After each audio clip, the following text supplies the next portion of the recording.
the type, you know the guy. As soon as you're close to erase all the lies, get him out your mind. That's when he finds you. Don't take it as a sign. You know he's lying, saying that he wants to be mine. Like we could be fine. Yeah, somehow he finds you. That's his trick. Say his name 3 times in a mirror and watch your self-respect just disappear overnight. Overnight.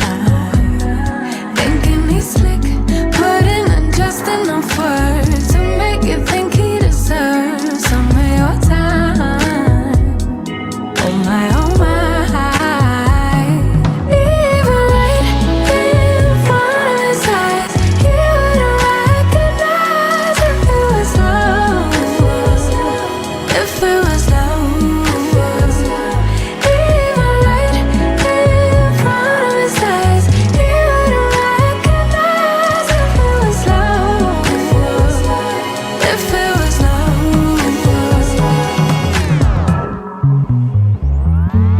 You know the type, you know the guy, the one who wants everything but can't decide. It's hello, then goodbye. Wish for everyone at the same time. He likes to chase, cause somehow it's safe. Never planning on actually staying. Yeah, you know he's just playing. That's his trick. Say his name 3 times in a mirror and watch your self-respect just disappear overnight. Overnight.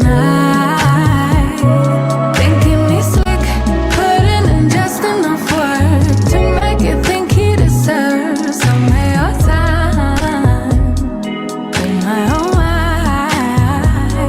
Even right in front of his eyes, he wouldn't recognize if it was love.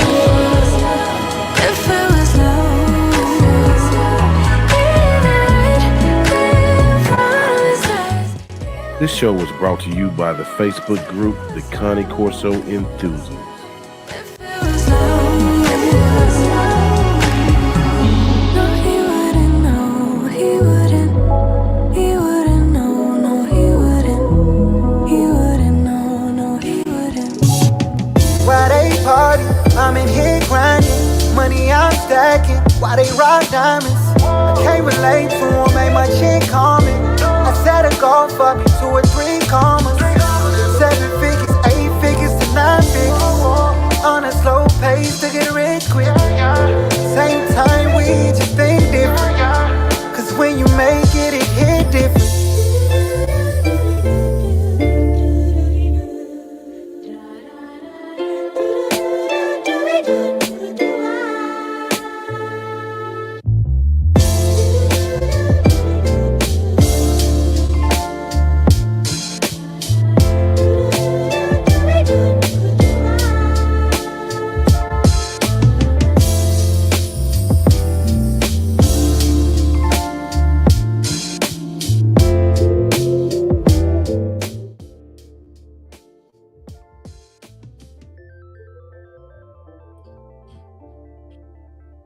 What up, what up, what up, everybody? Welcome back. It's a doubleheader tonight.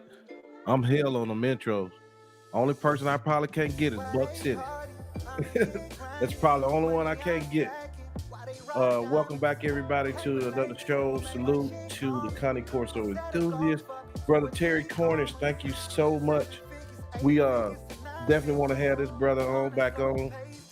Dickie Foster, Exotic Borble, everybody, Samurai Kennels, welcome back. Let's do it to it, man. What's up, brother Jihad? How you doing, sir? What's going on, big brother? Man, don't nobody on here know who you are. Brother, I'm just kidding. I am the owner of Mizan Canine Kennel in the city of Pine Bluff, Arkansas. We specialize in both the Rottweiler breed and the Connie Corso breed. And once again, I am a student of both breeds. That's right. That's right. All right, let's get our other brothers here. What's up? What's going on, man? brother How's it Anthony? going? Pretty good, man. Yeah. So, man, I heard y'all did some heck of a stuff at the show the other day. Jihad, take it over. I'm gonna add in my Instagram while y'all talking. I think the best thing for us to do in starting, especially when we're talking about Seiger shows, is to give probably like a brief overview of why these shows are so important. Why are we taking time, money, energy, traveling across the country to show these dogs? What is the importance of it? First of all, we know that every breed has a standard. This is how you can distinguish one breed from the next breed. So when we go into the shows, we're actually getting a critique on how close our dog is to the standard. Using that critique, we're able to breed better and produce better dogs. You got to know what you have. You cannot be kennel blind.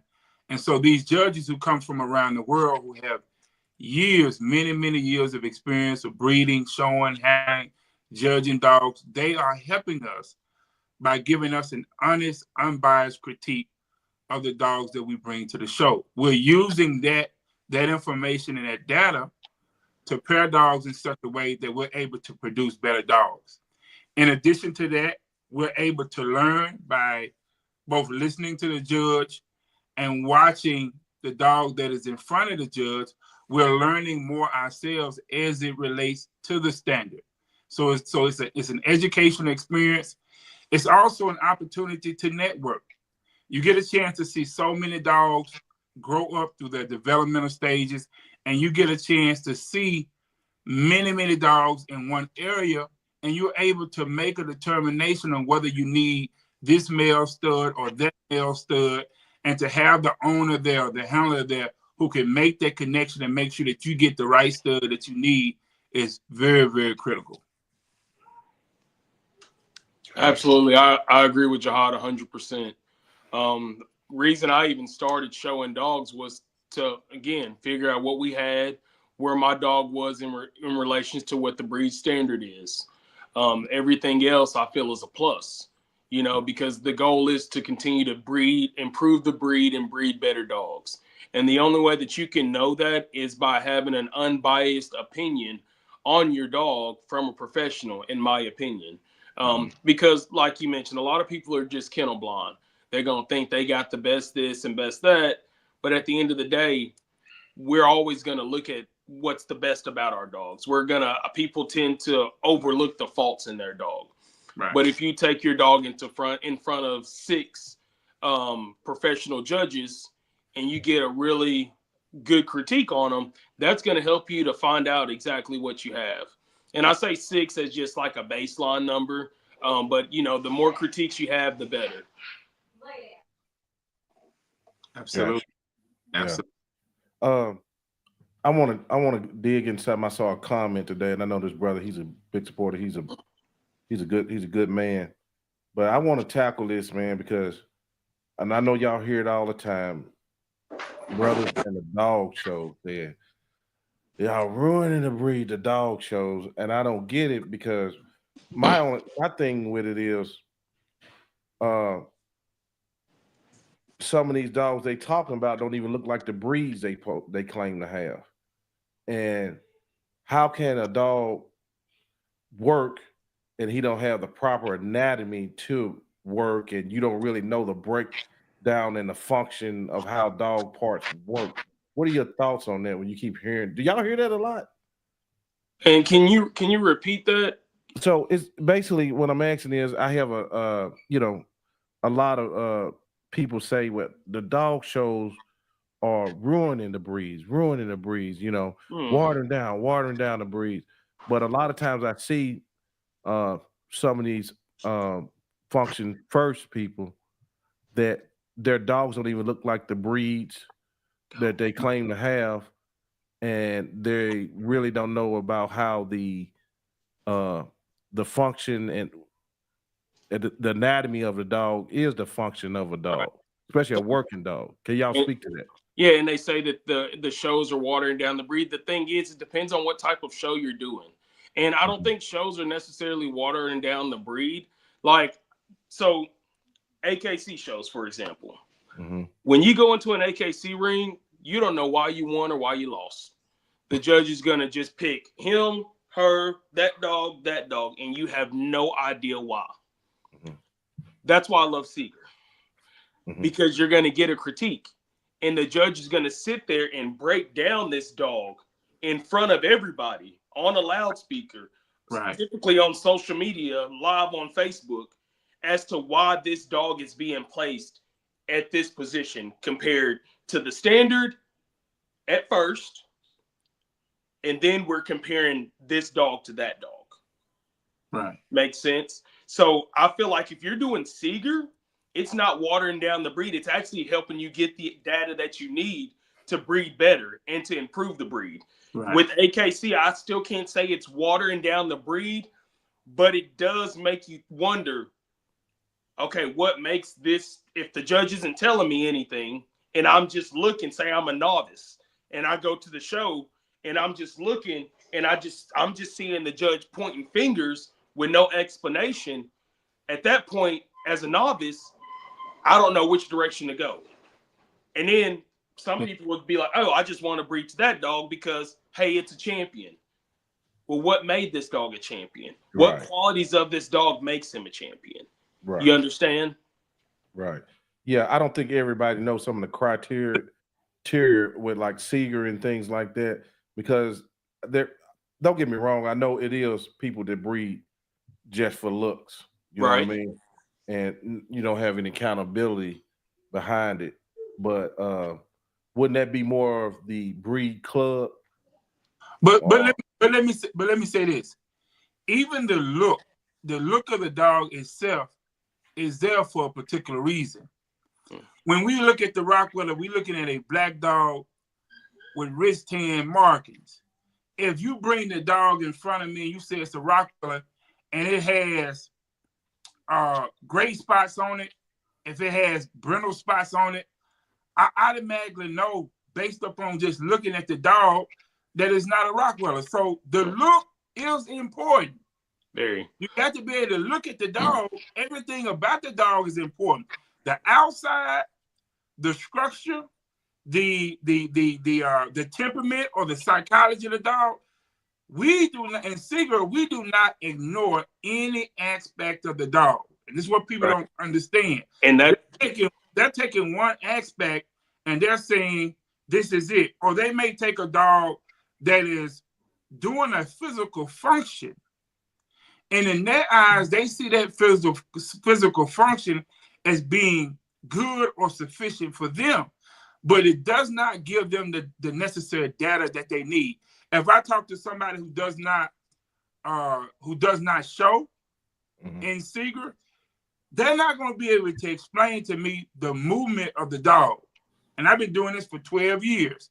And I've dealt with a lot of people in Arkansas and around the country. And if they're not in shows, they cannot explain. Everything in that Seiger show can be explained. Even the spot in the chest, the screens in the chest, if it's a white spot, all of that stuff can be explained. Why it's there, why it should not be there, the whole 9 yards. So you're dealing with people who are studying, who are becoming professional, based upon people who are just listening to stuff in the street and going with rumors. That's a big difference. And when you mention the anatomy, they, when you're at a Seiger show, they are breaking down the anatomy of the dog. They are looking at rear angulation, front angulation, spring of ribs, stiflings, top lines, bottom lines.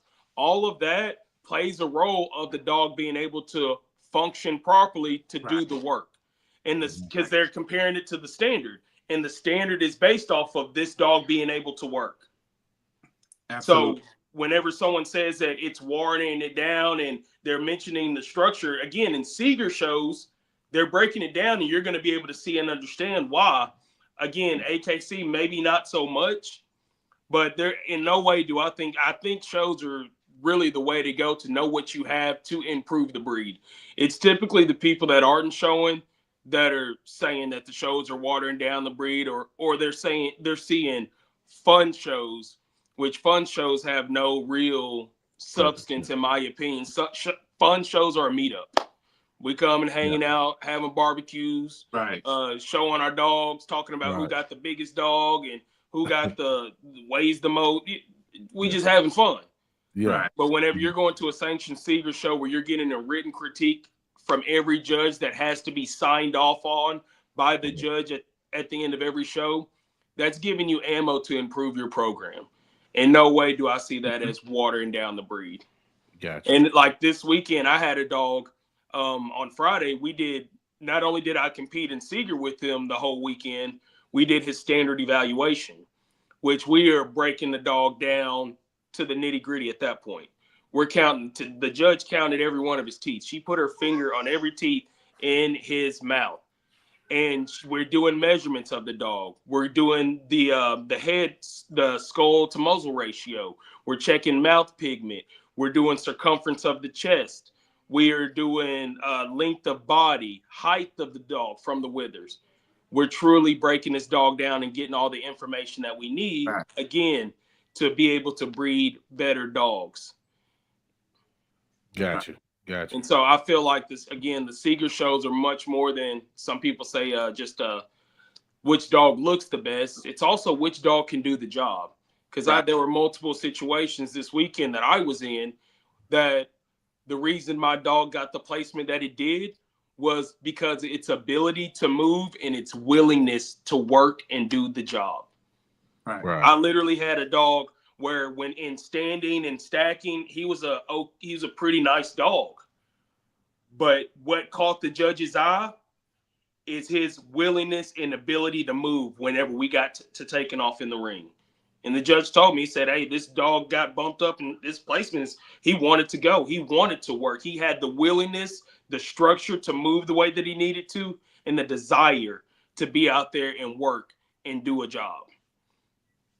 Gotcha. And one of the things you'll notice, Joe, is when people start talking about these dogs, and the first thing they mention is how big the dog is or how big the dog head is.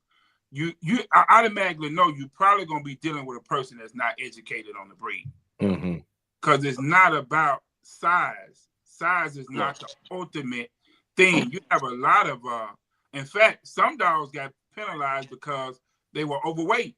Yes. And when you're overweight, you're not going to move athletically. You're not going to move like you need to move in order to get your job done.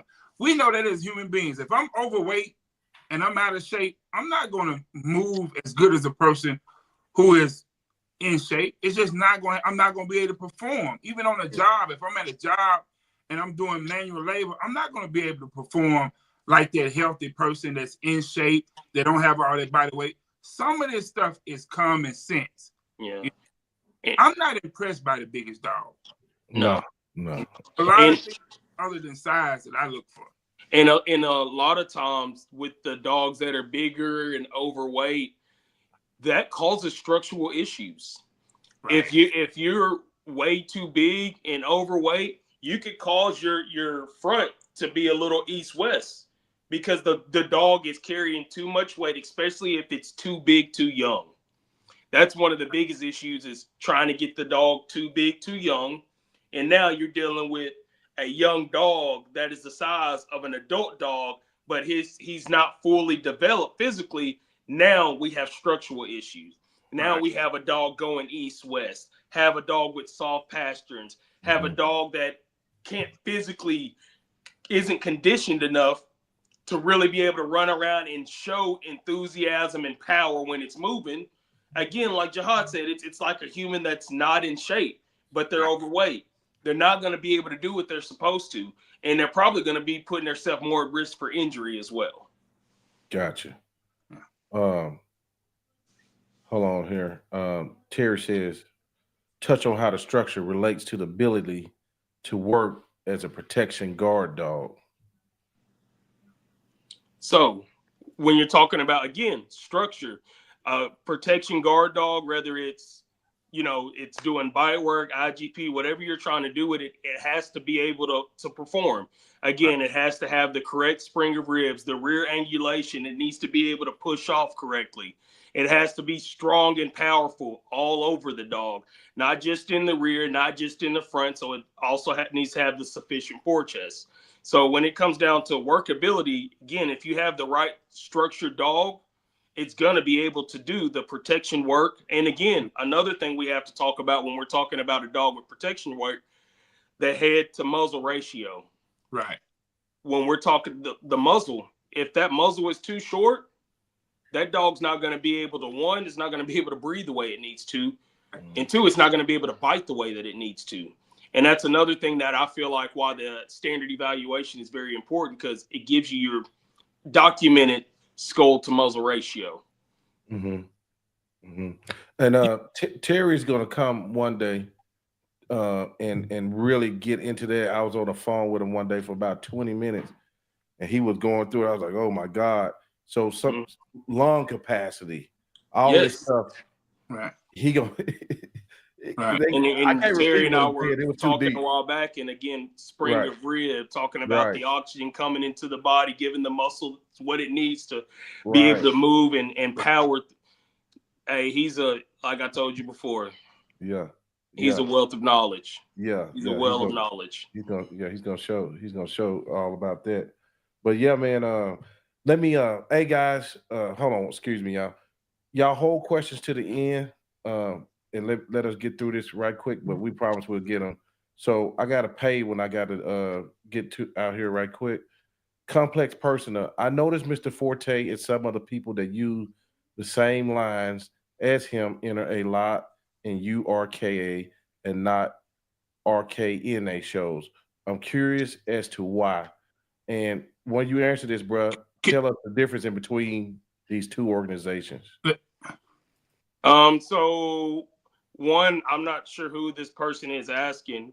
I wish I knew who the person was so I'd know if I've actually seen him at an IRCA show.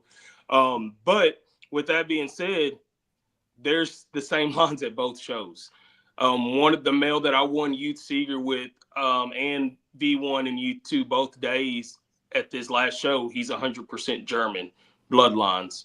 I have multiple dogs that I handle and show that have both German and Serbian bloodlines. Now, at the end of the day, it seems like there's kind of two different crowds of people. There's people with RKNA that are more so on the German kick, which that's perfectly fine. Oh, y'all got a divide. I can't say that's a divide because I will say at our Michigan club in IRCA, most of those dogs are full German dogs from heavy working bloodlines, and they do a lot of working with those dogs. If this person knew, he would know that Michigan club has a lot of working dogs. Texas, the Tennessee club, working dogs. Texas club, working dogs. We have some working dogs in our club as well. Just because they don't always show up to the show doesn't mean that they're not there. But I have seen a slight difference in you will see a little bit more Serbian dogs at the IRCA show than German dogs. But again, at the RKNA show, you'll see a little bit more German dogs, but you'll also see Serbian dogs. Right. And I compete in both. I've been competing. My very first Rottweiler show was a RKNA show down in Texas. There were a lot of Serbian dogs there. Okay. I've competed with both. I just competed all weekend for IRCA.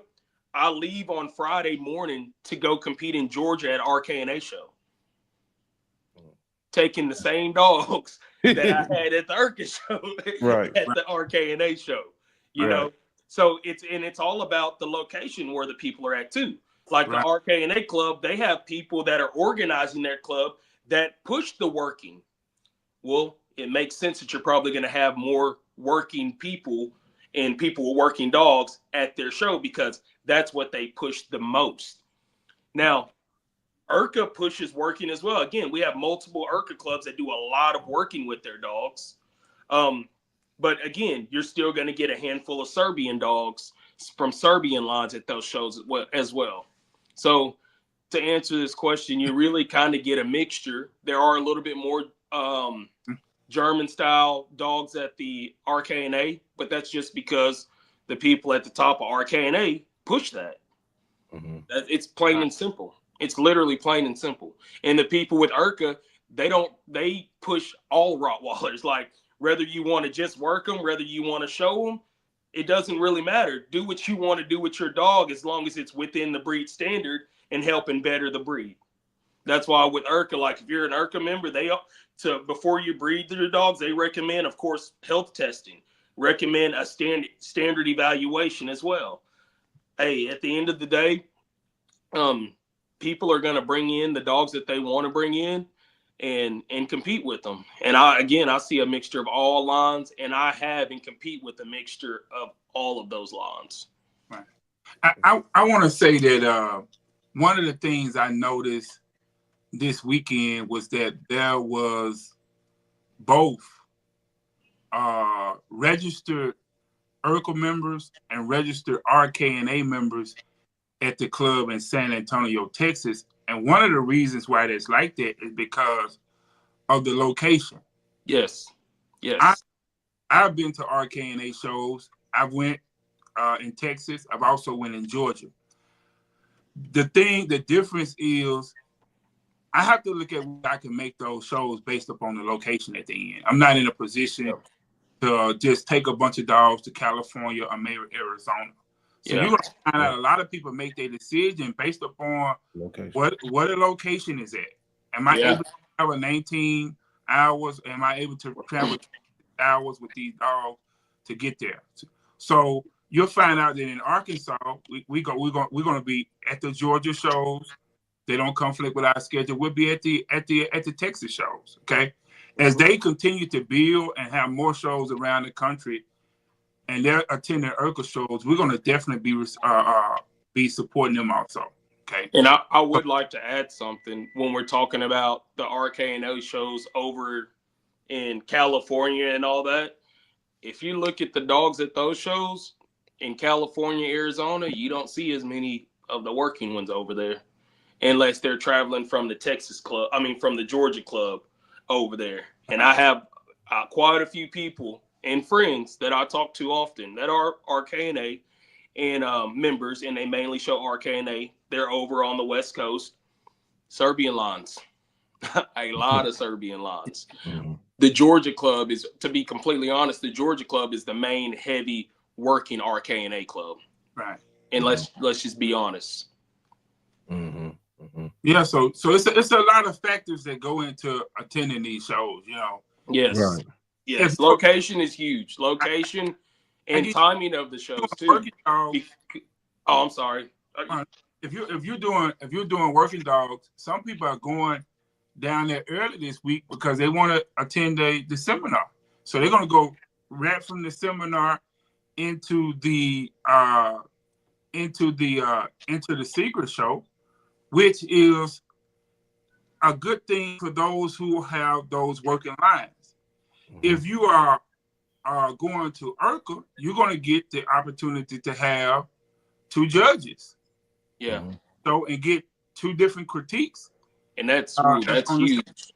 So there's a pro and a con. Yes. You look at your kennel. You have to look at what you're trying to do and what is best for you. If I need 2 points, I'm going to try to go where I can get those two judges to get those 2 points. If I need some more education and some more training and skill on working my dog, I'm going to go to the workshop. Yeah. So what the individual need. And I think that's how we have to look at our kennel. That's how you build a program. You got to look at what you need. You can't look around and see what everybody else doing and make a decision on that. You got to look at what you need in your kennel, where you're trying to go, and then wherever the resources at for you to meet that need, that's where you need to go. It's not an emotional decision. No, okay? It can't be. And you made a very good point, Jihad, with the two judges. That's big. Because here in the overseas, they don't have to travel as far as we do to go from one show to the next, from one weekend to the next. Over here, I'm traveling. This past weekend, it was 10 hours for me to get down to San Antonio. This coming weekend, it's going to be 10 hours for me to get 10 hours one way for me to get to Georgia. That's a lot of traveling. Right. So you got to think. Do I want to go 10 hours this way to go see one judge, or do I want to go 10 hours this way to see two? Yeah. It's a pro and it's a con to both shows, but I would say to those who love the Rottweiler breed and who ask those type of questions, go and find out. Talk to the leadership and find out how can you start a club under them so that we can have more shows to go to. Yeah. I don't want to have to go all the way to New York when I got all these states. I want to show in Louisiana every year. I want to one in Texas, Arkansas, Tennessee. Every state that touches Arkansas, I want to see them there because I'm trying to go to the show that's the closest. Yeah, and that's one of the reasons why we wanted to start our Arkansas club is we needed shows here. Now, the downfall of that is I don't get to show my dogs there. But at the end of the day, we're giving others opportunity to be able to get in the show ring, have something more local, not have to travel 10, 15 hours one way, to have an opportunity to present their dog in front of judges. Right. And I feel like that's why, I wish more people, it's not easy. It takes a lot of time. It takes a lot of sacrifice. It takes money too to host a show and start a club. But at the end of the day, when we're making that type of sacrifice, it's for the betterment of the breed and really to give other people in our breed an opportunity to get out there the way that we need to have shows. And hopefully people are saying like, oh, they can do it. I've told anyone, if me and our guys could start a club and host shows, anybody can that's willing to put in the work and make the sacrifices for it. Mm-hmm. Because at the end of the day, if we, like you said, if we had shows in Arkansas, Louisiana, Missouri, Oklahoma, Texas, Alabama, Mississippi, we had them all around us, man, more people would get involved. That's right. More people would want to compete. Because I hear people I even have people sending me dogs for training and handling. And one of the reasons is it's tough for them to get to these shows. It's tough for them to get to and from Georgia one weekend after just coming from San Antonio, Texas the next. Yeah. The past weekend. Like, it's hard. Right. So they hire someone that's going to be there and we get the job done. I get it. This brother says, I appreciate. Oh, go ahead. I want to say, when this brother say we get the job done, he really taking the lead on getting the job done. Hey man, I look forward to seeing you this weekend in Georgia. Yeah. Really, this brother, if I'm glad that he's from Arkansas, so I always put, highlight him like I need to. I saw him hopping in the ring almost every class and placing the dog. I don't think he put his hand on the dog that didn't place. No. And so he's a good trainer, a good handler. He knows what he's doing. There's people calling him from around the country to handle their dog. And, he took my dog in the ring, and my dog placed both days.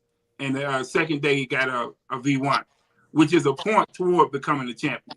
Yep. Yes, sir. Okay. All right. Let's get off all this club shit. It seems like it's starting to be a little bit political. No, I'm not on no political stuff. I ain't with none of that. Yeah. That's why I support every club. I'm at AKC, I'm at IRCA, I'll be at ARC in West Virginia coming in March. I'll be at ARC Nationals in June. I go to and support every club and have been and always will. Because at the end of the day, it's not about no politics. It's not about me. It's not about you. It's about this breed. That's right. And if everyone would do that, y'all would need to put all this political stuff to the side and put your pride to the side and focus on the task at hand. That's right. That's why. Hey, that's one. That's why. And that's why brother is where he at because of his thinking. Yeah. See what I'm saying? You cannot do what he did this weekend if you focus on BS. You just can't.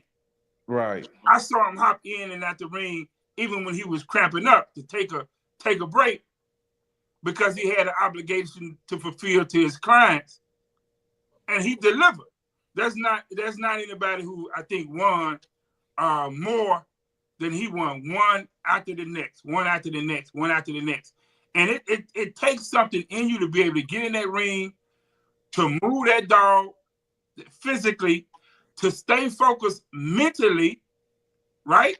Because you and the dog is acting as a team, and then the person that's baiting, you're paying attention to them, you're paying attention to the dog, you're paying attention to the judge to see where the judge at, and you want when that judge look over there for your dog to be in the best position. Yep. So it takes a lot of physical and mental to do what brother is doing, right?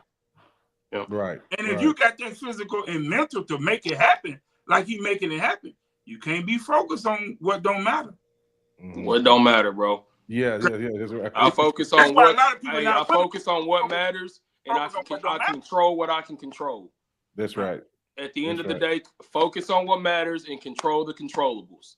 Anything outside of that, you just causing unnecessary drama, negative energy, and BS. And I don't have time for that. Right. That's not what I'm here for. That's right. Yeah. So I got it. So this weekend, man, what does it look like before we get into what everything that you guys accomplished this past weekend, but what does it look like getting prepared for something like this? Consistency. Okay. Consistency. Yeah. Before I even take on a client dog, I got to see the dog. Like, hey, bring the dog to me. Let's meet up. Let me check out this dog. Let me figure out what I'm starting with so I know what I got to do to get them prepared for the show. At the end of the day, because I'm going to get dogs. I got one dog. I got 8 weeks old. 8 months old, a little over 8 months old. Had absolutely no training. Zero. Didn't know how to show her teeth. Didn't want nothing. I've had her for 6 weeks. She got V2 on day 1, V1 on day 2. And it's because once I figured out what I was working with, I started where she was good at. I didn't focus on that. I focused on, okay, this is where I need to get here. Whether it's focus and attentiveness, whether it's movement on the lead, whether it's stacking while being baited, whether it's showing teeth, even if it's the dog's a little bit timid and I need to get it more socialized, even if the dog needs to either put on or add a little bit of weight. All of these things have to be taken in, and Jihad can tell you. I've reached out to Jihad and been like, hey, I want to switch Hitman's diet to this because I want him to do this, that, and that. And I know if I do this with this type of food and exercise, we can help get him where he needs to be. Right. Everything matters. And once you figure out what you got and where you're trying to get to, you just chip away and you stay consistent. I tell people every day, stay consistent, spend 10, 15 minutes. We got 10, 15 minutes, man. We got 10, 15 minutes. Right. Especially once you've developed, and I always say this, once I've developed a baseline for the dog. Once I've developed a good spot for the dog, got him to a point, then that means every day it's just a consistent 10 to 20 minutes consistently. Of course, at the beginning, when I'm starting with the dog, it's going to take more time every day. But the better I get that dog, the less time it's going to take, but it's still going to take the consistency. And let me speak to this. Forte, how long you been showing in Seigers? Seiger shows almost 4 years. Okay, so you're looking at almost 4 years versus him going up against people who've been doing this for 30 years, bro. Yeah. Yep. And he is kind of like, I've seen him because I was at the Texas show. The first show I went to, first 2 shows was in Texas, and they was RK&A shows. But I've seen those like leading people who have been really leading in the Seiger shows. I have seen placement switch, and it's based upon brothers' dedication. You can't get to the top and pack 20 years worth of work into 4 years if you're not consistent.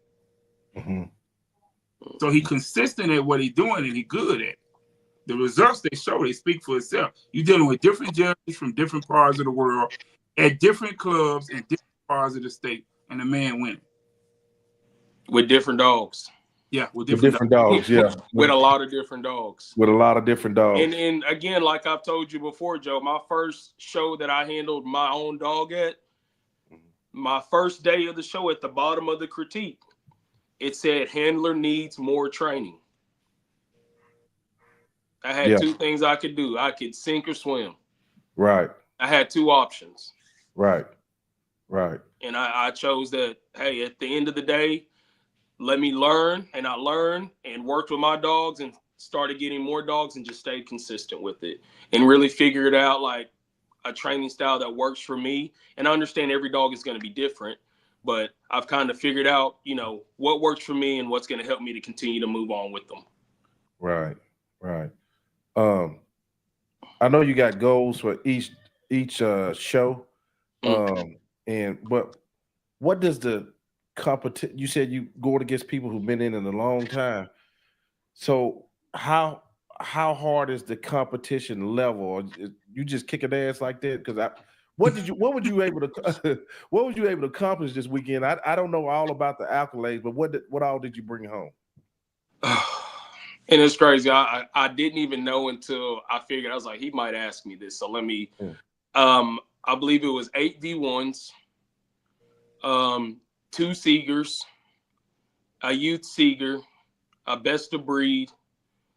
I think 3 V2s, 2 V3s, and 3 V4s, along with the standard evaluation. Wow. Okay. So listen. And we would. Oh, he might tell you now. the dog that came off with this female I have here, Cleo. I sold that dog to Monica Lamont. I didn't know that she was going to put the time and effort into the dog, but she put the dog in this brother's hands, right? This is a TK Bad Boy Daddy, and it's a daughter, a daughter off of Eminem Von House Ederstein, one of his daughters. This dog is very, very exceptional. Yeah. He won first place. He's 18 months. This dog has about, in terms of champion, he has about 15 points. You only need 3 points as a youth champion, and you only need 5 points as an adult champion. So technically, this dog has enough points that he could have been an adult champion 3 times. He number 18 months. Damn. Whoa. Yeah. This weekend alone, Listen to this. Arkansas first show, she allowed me to show him as a puppy. Both days he took VP1, which means the dog is very promising. It's not a point toward becoming a champion, but the judge is saying, at this stage of this puppy's development, this puppy is very promising. Forte started handling the dog and handled the dog as a youth dog, right? Yeah. One as a youth decided to skip youth 2, which is a whole category and a whole age, and hop all the way to intermediate class. And in intermediate class, he's whooping dogs that already have champion titles. Yeah. So when he won intermediate, when he got Seiger, so intermediate class is the youngest adult class in the show. It's the youngest adult class. Whenever we won intermediate class, we went for Seiger. So Seiger is the best adult male at the show. Right. That means that we're competing against the open male class, which is 2 years old, 2 years and up. The champion male class, which is a dog that's already won his champion title. The working male class, which is a dog that already has working titles. And the veteran class, which oftentimes the veteran class dog is going to be multiple V ratings, probably even a champion. So in order for us to win Seiger both days, we had to beat all of those dogs. Dang. And Javier, I handled 10 dogs per day. Wow. Okay. Bruh, listen. The dog won the best of breed, bruh. the best of everything out there. Yeah. Yeah. And if I hadn't been mentally discombobulated, we could have won best of breed the first day, but we left early, and they was calling us to see where the GPS was messing up. We couldn't get back on time, so we went to somebody else. But I believe we would have won. Yeah, the first at least best of opposite. Yeah. Even if it wasn't best of breed, I believe we had best of opposite in the bag. You know that I can say that, but you never know how the judge feels. But I knew how the judge felt about that dog with the initial critiques that they were saying, and that's why I was calling. When I realized they were gone, I was calling Jihad. I'm like, where you at? Get here. I'm trying to get them to stall. I about ran out in the ring and fell out and started shaking. So they would call. I started chill out and give me some time. Hey, I started to cut my phone off because Monica was so excited that she was going 66 in a 35. trying to get back to the location. Yeah. So yeah, that dog has everything it needs, with the exception of an SC, which is not a competing. It's not a competing title. The dog is competing against itself. Yeah, just competing against the standard. Yeah, that's it. Okay. The only thing the dog needs to be an adult champion, man. Yep. Right. And you know the crazy thing, she said after that she gonna kind of put him up and work on some different dogs, and that'll give other people opportunity to champion their dog out, because you got to have a hell of a dog to compete against him and win at this point. You're gonna have to come with a dog that is super nice. Yeah. And I love this dog. Like I've seen it from him at a young age, and I've seen his potential. And that's when I took him on. I was like, this dog, he could have it. There were many things we needed to work on, many things. But I knew if we got those things under control and got those things right, he was gonna be a problem out there. And he's proved me to be right so far. He's a force to be reckoned with, bro. Yeah, he's a beautiful dog. Always like this. Yeah. Really? Like he's ready. Like he's ready. That dog he's really good movement, very muscled up. Yeah. He don't have any wetness in his face. Skin is really tight, like you want it to be. Don't have none of them wrinkles in his face. Yeah, he is. I wish I was taking him to Georgia this weekend. Yeah. Unfortunately, who bred I'm not. The dog? You said what? Who bred him? Jihad, I believe it's off of CK's Bad Boy and his female Chloe. Cleo. Oh dang. Okay. Cleo, the Eminem daughter. Yeah. Okay. So I like that. It's kind of an Arkansas collab. I was going to ask you about that. You know, with him being the breeder, and then Monica being the owner, and me being his trainer and handler. Right. I really like that. That we're able to again kind of show that, hey, we got some good dogs here, and not only do we got some good dogs, we ain't afraid to bring them out. That's right. Yeah. So, and we not in competition with each other. No, because we're all trying to work together. Something that Anthony has that I need to use. Yep. He don't have a problem. Monica and vice versa. Yep. So a lot of people think that we're paying these really enormous stud fees. And I have gotten love from everybody in the club. When it comes down to something that I need, I've got nothing but love from everybody in the club. And that's why I'm saying a lot of people that's on the outside don't understand the resources you get when you come to the inside. Especially a club that really cares about the members and growth. Like, we understand that we can build something really nice here. Like, I'm having a meetup next weekend. Not this coming. I'm having another meetup next weekend. So bring your dogs out. Let's train. Let's work together. Let's learn from each other. Like, why not? Why not at the end of the day? Because we can help each other, and if we can help each other, we're typically going to be helping the breed as well. Yeah, you're right. You're right. And again, we cannot lose sight of what's really important here. Are we competing out there? Yes. But anything in life, I've always said, competition improves quality. Right. Because some people will compete and their dog isn't winning or isn't that good. What they gonna do? They're gonna go buy a better dog. Right. They're gonna try to breed a better dog. What is that doing for the breed? It's making it better. Right. That's improving the breed. Right.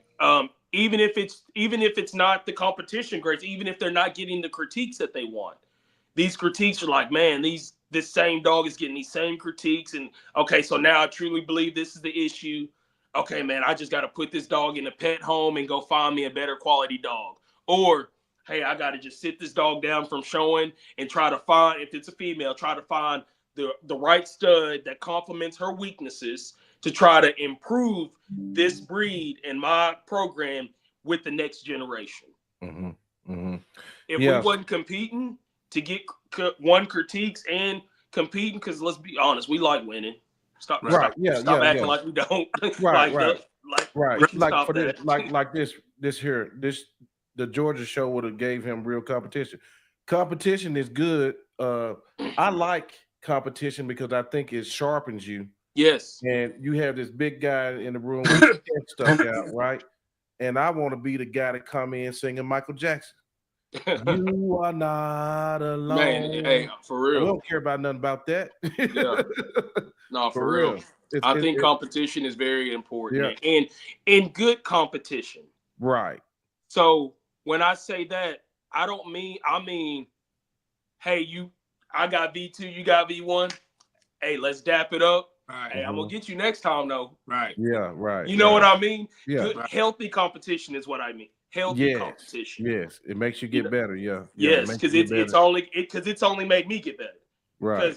Because I've been at when a judge puts in the critique that the handler needs more training, brother, you're at the bottom. Yeah. You're at the bottom. You're at the basement. Yeah. Hey, but you took it and took that critique, which a lot of people can't take critiques. Oh no, that's another big thing. They ain't got tough enough skin. Right. But I've been competing my whole life. In everything I do. Like I've always competed. So critiquing me, okay, bet. Yeah. That's all I'm gonna say, and then I'm gonna go. Then I'm gonna leave and go to work. Yeah, you're supposed to listen to your critics because it don't mean they're not telling the truth. You know what I mean? Yeah. You know, within everything. Right. Yeah. Yeah. So yeah, man. I hope I was bringing Venom to Georgia, but I'm not this time. But we will be hosting a show in Arkansas mid-March, March 14th through 16th. Right. Hey, y'all can bring y'all's Georgia's dogs to Arkansas. I'd love to see them there, just like we're coming to support y'all's club. You know, we could always reciprocate that type of love. Right. For sure. Yeah, Dominique Bromwell. Boy, y'all be bringing them Rottweiler breeders out when y'all come on the show, boy. Golly. What y'all opinion? Hey, it is, man. You can expect the science. You can expect Arkansas. I can't speak for no other state, brother. You can expect Arkansas, particularly the members of TARP, are going to be nationally known as some of the best breeders in the country.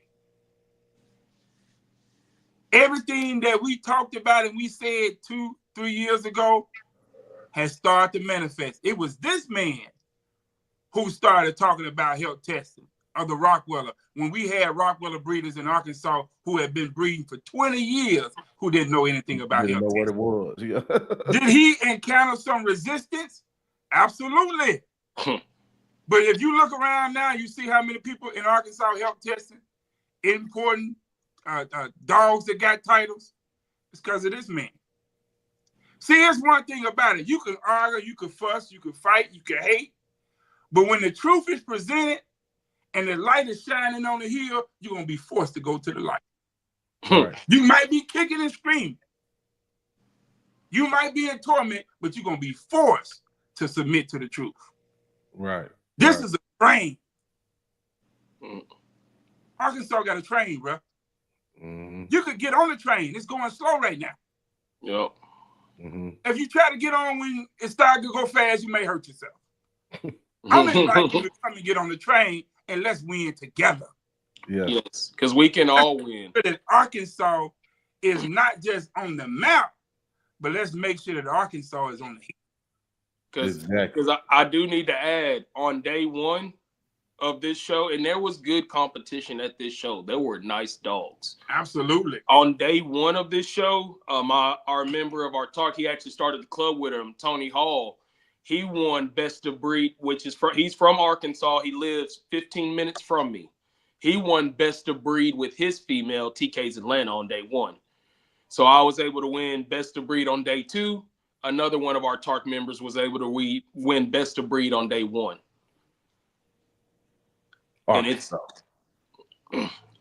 you got to, I say it all the time, you got to have the dog. You got to have the dog that can do it. Mm-hmm. You got to have the preparation. And you got to have someone that knows how to present and handle the dog to its fullest potential.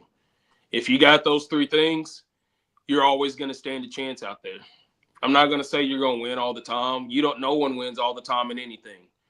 But knowing that you're right there and you have that opportunity to, and again, to present a nice dog to, because these judges, they love being able to see a nice Rottweiler. Our judge this weekend, Mick, he explained to us that in Australia, they banned Schutzen.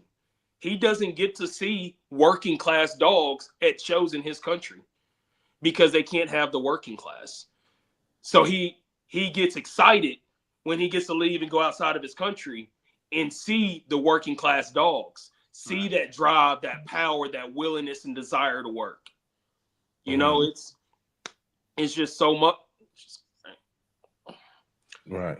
And Joe, is this, you know, I had a dog that I said I wasn't going to show again. And I got 3 litters that's going to be due around the time that we're having our show in Arkansas.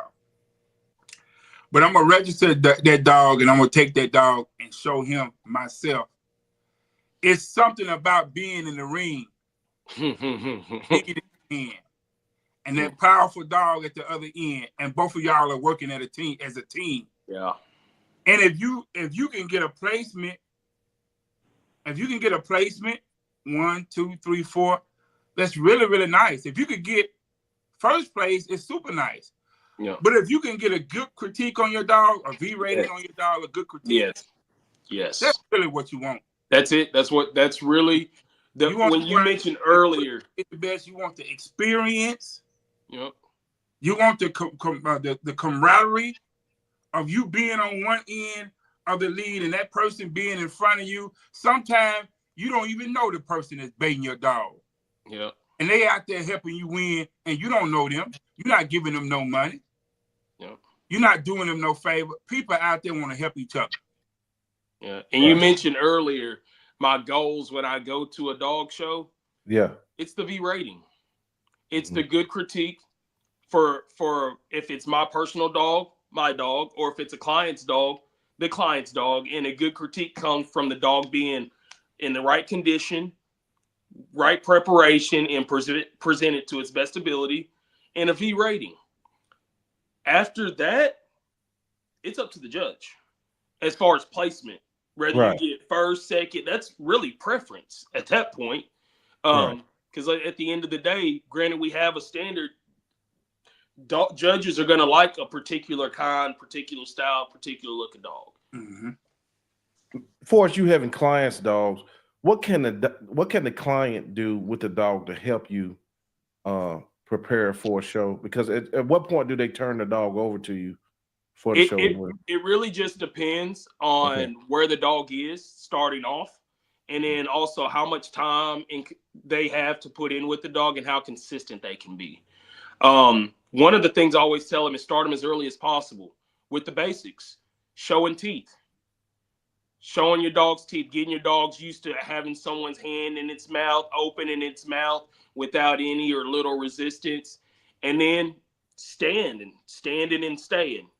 Mm-hmm. Having some type of toy, a ball, a flirt stick, anything that's going to help the dog to stand up and stay. And then another is just walk your dog on a leash.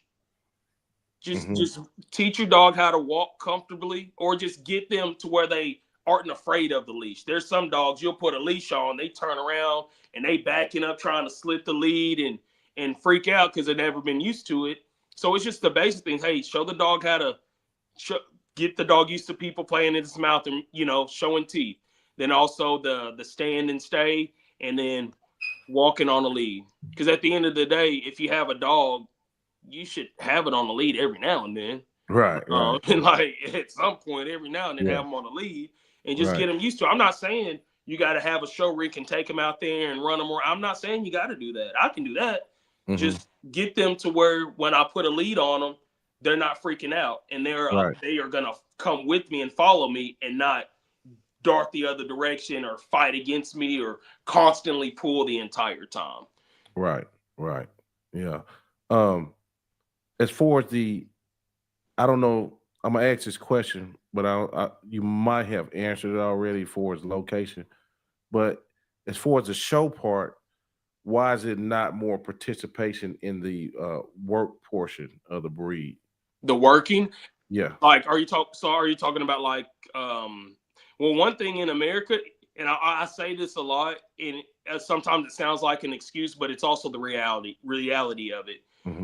We don't have as many heavily working shuts and clubs around here that are dealing with Rottweilers. Some of them are afraid of the Rottweilers. Like, really?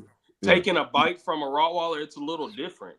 Yeah. You know what I mean? And so we just don't have as many clubs. I recently actually found a club that's 45 minutes from me, and I'm going to start attending it here in a couple weeks to learn about, putting a BH on a couple dogs, getting into some IGP, some bite work, just kind of expanding and learning more. But also, if you have a dog that has the mental capacity and the physical capability of doing things, don't hold the dog back. Right. If you feel like it has what it takes to do that work, give it that opportunity. And that's why I'm wanting to learn more about it and get more involved in it so I can help take these dogs to the next level. Right. Okay. Gotcha. Jihad, you got something? Hey, man, I just want to constantly encourage people, go to the show. Even if if you don't have a dog to show in March, show up anyway. Yep. You'll learn so much. Look, listen, feel what's going on. Quit accepting what people say who don't go to shows. Yeah. Even if something was bad for them 20 years ago, we 20 years into the future. Yeah, I'm gonna have to get Terry on and really break this down. I'm the last person to convert somebody. But I just don't think they understand. A lot of guys still don't understand that the total dog, the anatomy, and all that stuff, all of it works together. Right. All of it. Yeah. All of it works together. Like, right. All of it works together. And when judges are judging at the show, they are judging based off of the breed standard. And the breed standard was based off of the dog's ability to work. Right. Like, so for someone to say that, a show dog can't work, well, when they're getting critiqued and they have the proper rear angulation, front assembly, the right kind of drive, the right kind of muzzle length, the right kind of, because they will critique on the dog's temperament, the mindset of the dog, the drive, the focus, they critique on all that. All that plays into part of the breed standard, which again, the breed standard was made based off of the dog's ability to perform a task. Right. Everything has levels. Yes. We might have you might have that guy in high school that can whoop everybody in school, hooping all over the place. But if he go up another level, he's nothing. You know what I mean? So, I think people need to understand that a little more, but we'll get into it. So hey, give me 1 second, just 1 second. I'm right here with you for 1 second. Okay. Another thing I want to say is a lot of time when people say water the dog down, you really have to get clarity, because some people understanding of a really nice dog is a dog that's gonna bite anything and anybody. And they don't really understand responsibility as it relates to dogs, especially if you're a breeder. Everybody don't need that dog that's going to be biting everybody and everything. That's right. not what I'm trying to send into homes where little children are at. So, you know, it goes back to what a person's perspective is. The Rottweiler is a calm, confident, and courageous dog. Calm means that dog gonna have to be hyper 24/7, ready to run through a brick wall. Confident is important because if a dog is confident, the dog does not have to be aggressive. I don't want a dog that every time he see another dog or every time he sees somebody, he ready to go into kill mode because he does not have the confidence. Then the dog is courageous, which means the dog can go into different environments without being reactionary or without running scared. So those three elements is what we look for in the Rottweiler. The Rottweiler is a dog that is alert, attentive, but he's a wait and see type of dog. Okay, somebody is walking up. That dog needs to have the mental capacity to look with discernment and then make a decision as to whether this person that's coming up is a threat or not. Mm-hmm. And so you can't think just because the dog is all bark and ready to bite everything that he's that's what we need. Am I making sense? No, yes. There are a lot of people, man, around the country that have had challenges with dogs biting children because that's what they thought they needed. And they didn't understand the true temperament and nature of the dog. The Rottweiler is supposed to be friendly until it's time not to be friendly. Aloof. Yeah. Mm-hmm. It ain't a dog that's supposed to, okay, everything come in, we're going to kill it. That's a warrior, that's warrior mode. But the Rottweiler is a soldier. Right. A soldier has to think strategically. Yeah, he just said it. Yeah, he just said it. Thinkers. Yes. Yes. But if the person of the thing is not a threat, why is we going crazy and expending all that energy and making all that noise? For what? Mm-hmm. Right. So when people say water the dog down, you really got to ask them, what the hell what you mean? Yeah. Because really a lot of times they don't be knowing what they be talking about. They heard somebody say it and now they saying it. They don't be knowing what they be talking about. Mm-hmm. If you could take that dog right now, I got Bishop back there, you could take him in any direction you want to take him in. Mm-hmm. In any direction. Mm-hmm. He was out there when we first took him to personal protection training. The first 2 days, he wanted to kill everything on the field. Just a little training. He got over that. You saw him yourself. And he's Serbian, top and bottom. Mm-hmm. You saw him yourself. Right. Working with that dog in the down position on the side, he wasn't even focused on the dog. He was focused on his task. So it's not always about kill. That's not what we're trying to produce because a lot of these dogs in family homes as companions. Right. And we don't need to have no dog attacking no children or no old lady or doing anything dangerous to somebody that's not a threat. Mm-hmm. Right. Yeah. Okay. All right. Well, I don't got no more questions for you guys. I'm proud, but I am proud of what you did because guys, we down here in Arkansas, everybody making fun of us sometimes coming up like, oh, you down there with tractors and blah blah blah all corny, crazy stuff, and they don't know like we're a very diverse community. We got some power people here in this state, man.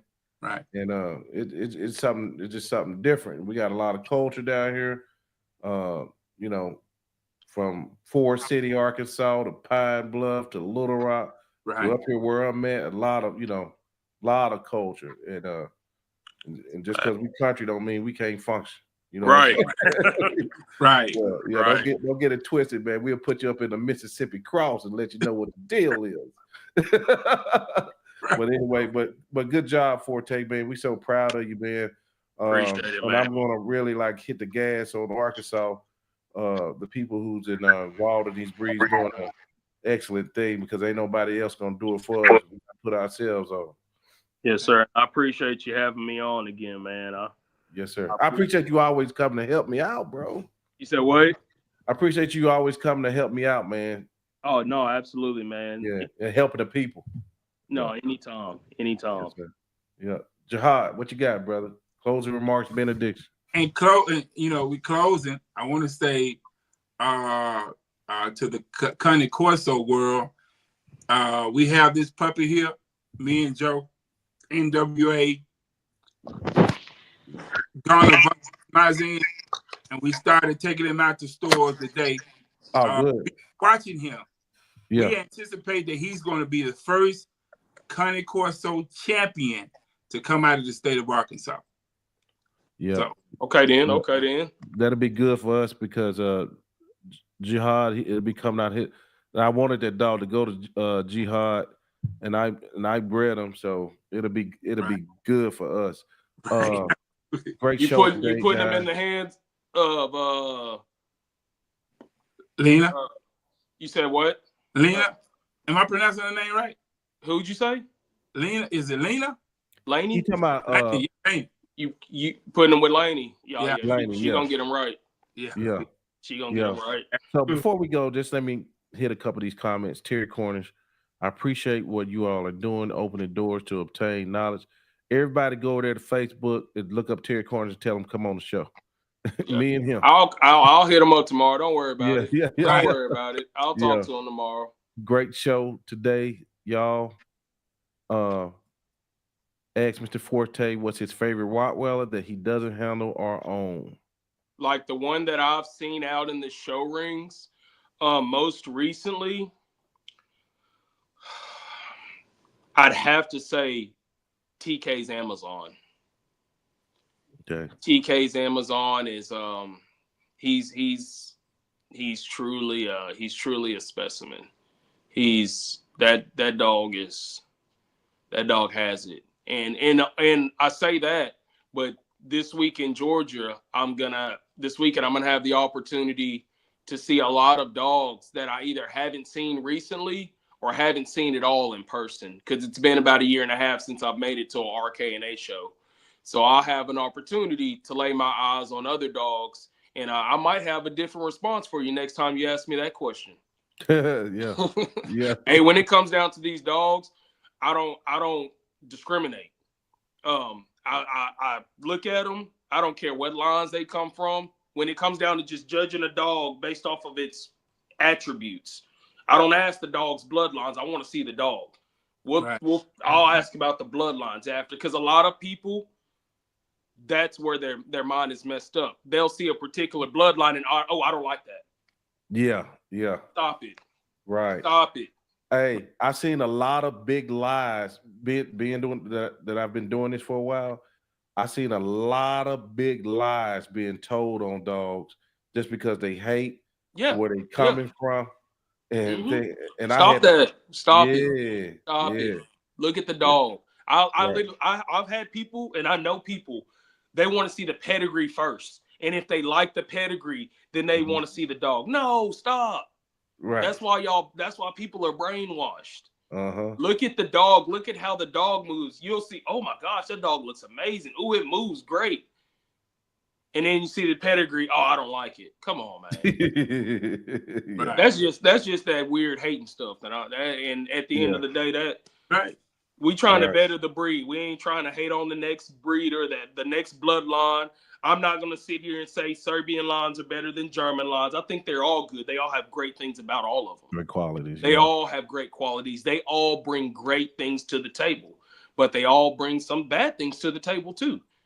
Yeah. At the end of the day, it's how you use them. Yeah. One more question, guys. One more question. And I'm going to wrap it up. What's a breed you look forward to? But before you answer that, do you guys got some planned breedings that may be open to the public, or both of you guys? Okay. Boy, they got the smile. You see it? Whoa, shit now. Boy. I'm blushing over here. Everybody talking about German this, German that. Yeah. Y'all just go look up Tom von der Krosner Ranch. I'll be doing a breeding to him very soon.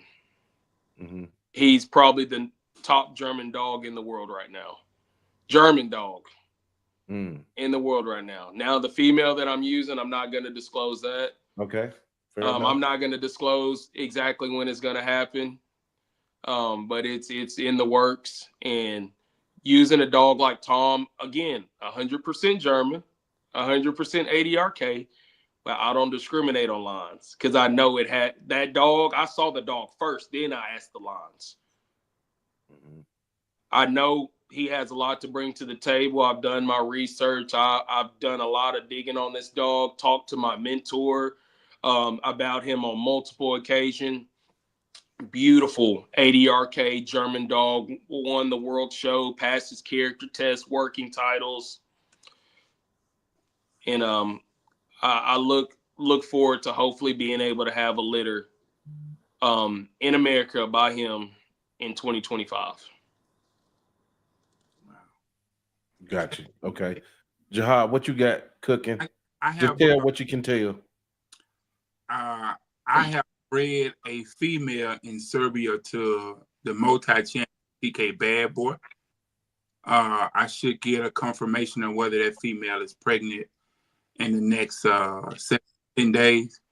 I bred another female in Serbia that's going to be coming over here around the same time. To that young male that's in Serbia named TK Legend. TK Legend really reminds me a lot of TK New Yorker. I'm probably going to be the first one in the United States to get a litter off of him. And then Forte mentioned TK Amazon. I have a TK Amazon son here that is bred to the dog that we talked about that won all weekend. It's bred to his mom.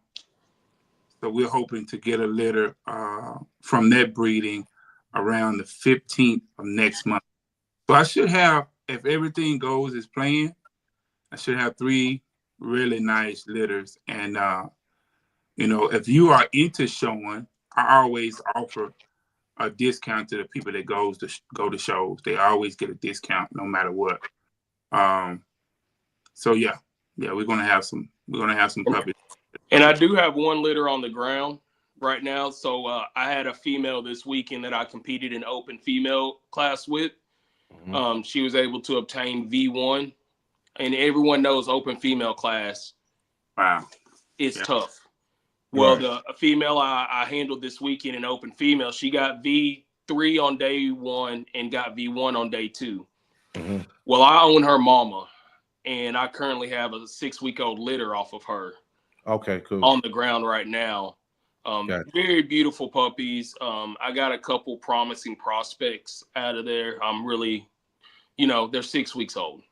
You know how it goes. Very promising prospects. But their mom, again, she's a proven producer. She produced the female that just won V1 in the open female class down in Texas. So I'm really excited about these puppies and what we're going to be getting. And the female was bred to TK's Notorious Big, who was the 2021 Vice World winner. So he essentially got second place at the World Show in 2021. Really nice dog, beautiful type. He's produced some really nice dogs as well, and he's proven himself on the show ring. Gotcha. Okay. Well, I got 4 Asian Shepherds puppies left if anybody's interested. But how do we get in touch with you, Jihad and Forte, for people who might want to reach out to you? Okay, I'm on all social media platforms: Facebook, YouTube, Instagram. My phone 870-209-4766. Once again, that's 870-209-4766. Always give me a call. If I don't, shoot me a text and I'll get back with you as soon as possible. Okay. And for me, you can find me on Good Dog at Rottweiler's Haus Forte. You can find me on Facebook, Rottweiler's Haus Forte. You can find me on Instagram, Roddy's Haus Forte. Again, I'm located in BB, Arkansas, but we can travel and make things happen throughout the United States. You can reach me at 501-541-1484. Give me a call or shoot me a text, and I'll get back with you as soon as possible. But yeah, whether you're looking for a puppy, if you're looking for someone with help for handling, training, board, if I have spots available, I'll be able to do what I can to help you out. Okay. Sounds good. Everybody, I thank all y'all coming. This was a double header tonight. And we'll see y'all the next time. I probably do one more pop-up show this week, and that'll be it. So y'all take care. Holla. Peace. Yes, sir. Hey, Forte and Jihad, y'all stay on for a second.